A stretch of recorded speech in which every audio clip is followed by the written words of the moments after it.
আরো একটা ট্রফি জিতে গেল পিএসজি। ইউএফএ সুপার কাপের ফাইনালে তারা অ্যাস্টন ভিলাকে 2-1 গোলে হারিয়ে দিল।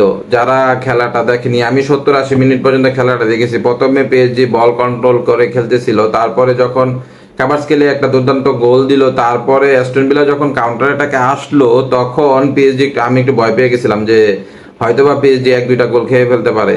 পরে দেখলাম যে মাজিদও মানে একটা গোল দিল, তারপরে তারা হাফ টাইম শেষে আবার সেকেন্ড হাফে যখন আসলো, তখন ম্যাক্সও ডুয়ের একটা গোলে পিএসজি আবার 2-1 এগিয়ে গেল।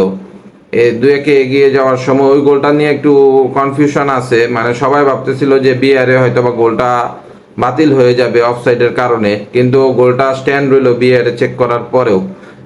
সব এই এই সিজনে পিএসজি মানে তুখোড় একটা খেলা দিল, মানে এই পর্যন্ত তারা ছয়টা ট্রফি জিতে গেল। তাদের সম্ভাব্য যত ট্রফি আছে সবগুলা ট্রফি তারা এই সিজনে জিতে গেল, একটা ট্রফিতেও তারা ফাইনালে হারেনি।